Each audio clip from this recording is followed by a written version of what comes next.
Tapos, nakalimutan ko, ang logo ko, langgam. Itim, kulay, sabihin, isa lang ang buhay. One life, one chance. Wala nang second chance. Wala nang third chance. So, huwag kang magpapaloko, ah. Pangalawa,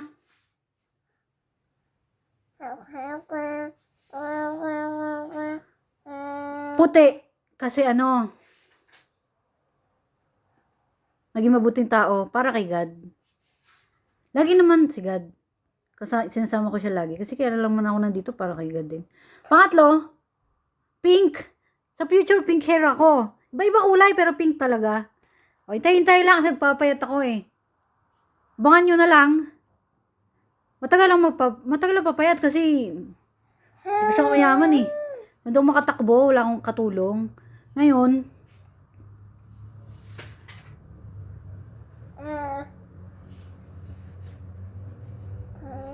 mahal kasi dito ang katulong mga boss, mahal.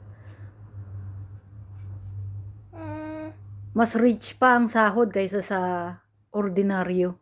Pero dito diyan, baligtad. Mas mura diyan ang katulong.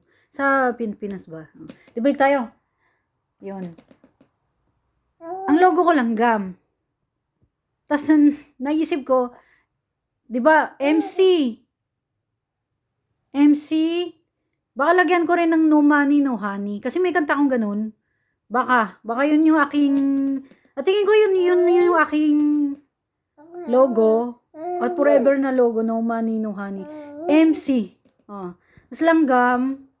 Tapos yung tatlong kulay, puti, itim. Pink. Tapos kasi pink hair talaga to sa future. Oo. Tapos, so please abangan nyo na lang. May mura naman akong product. Meron ding mahal. May shala rin. Merong pang masa. Tapos, parang may sasabihin pa ako. Hindi ko maalala eh. Ayun, naalala ko. Alam niyo po mga boss, pagka kayo binubuli, hindi kayo binubuli. Basta may galit kayo, may sama ng loob. Sabihin, i-express nyo. Huwag nyo tinatago. Kasi karamihan ng mga nabubuli, tahimik kasi yan sila karamihan eh. Kaya pag nagalit sila, sumasabog. Ngayon, iba na yung kabataan. Di naman kabataan, iba na tao ngayon gumagante. So, madalas kasi sa mga ganyan tao, tahimik, lonely, wala siyang friend. Ngayon, pag siya, kinante, hindi siya iimik. Pag ganun mga boss, umimik kayo. Ba, sinanggi ka. Kasi nararanasan ko yan. Sabi mo, aray! Nasaktan mo ako! Kahit hindi ka niya pansinin. Basta, magsalita ka. Kakasakit ka, ganyan. Kahit di siya mamansin. Tapos pag nagparinig, buti nga sa'yo. Yung ganyan. Huwag mo na siyang balikan na ano ganyan. Kasi, yun nga ang nila eh. Yung target nila eh. Yung lalo pag marami sila, yung nga target nila yung sumabog ka. Kasi emotion kasi yung emotion mo kasi power yan tawag yan eh. Yung power nila ginagamit nila. So kailangan sumabog ka sa galit.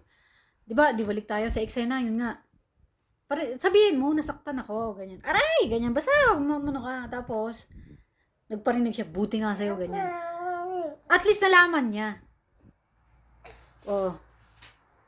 At na-express mo yung sarili mo. Huwag kang payag na hindi ka iimik. Saktan ka, di ka iimik. Sabihin mo na. Pero wag mo na siyang yung... Pero para sa akin kasi, bahala kayo kasi magkakaiba tayong tao. Iba rin karanas, iba rin senaryo. Balay mo, nasaktan kayo ng gusto sa di nyo matanggap. Nga sa inyo na kung bawian nyo. Pero payo ko hindi. Huwag nyo bawian kasi... Sa akin kasi nangyari yan. Sinasabi ko, aray! Ganyan. At least alam niya yung nakasakit siya. Sabi mo sa kanya. Tapos wag mo na siyang yung gantihan. Depende sa senaryo. Pero para sa akin, yun nga, huwag mo na bawian ng katulad nung nangyayari ngayon na Kasi karamihan sa mga gunshot. Gunshot ba yung gunman shot? Basta mga shooting ba sa school. Tahimik kasi mga yan, hindi kasi nagsasabi ng feelings nila eh. Bigla na lang silang sasabog. Siyempre, nagulat yung mga tao. Sa ating guro. Kung nagsabi sila kaagad, Sa tingin ko naman kasi inaksyon na naman yan eh. Hindi naman na ano yung siguro ng guro yan. O kaya ng school. Papabayaan yung mga ganyan senaryo. Sa karamihan talaga sa ganyan, tahimik, lonely, gano'n. Sira yung pamilya. Oo, kaya yun. Tapos sumabog, yun na. Yung mahinang tao yung ganyan. Galit siya sa lahat. Pero hindi,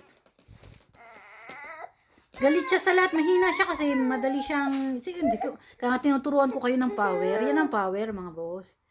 Yung paglalaruan yung emosyon mo. Kasi naghahanap sila ng entertainment. So, sana na-gets nyo. Kung pinanood nyo yung may 1, 2, 3, 4, akong ano ay tungkol sa bule, panoorin nyo na lang. Please support my audio na song by Malini Chow. At saka, yun lang muna. Sige, ciao.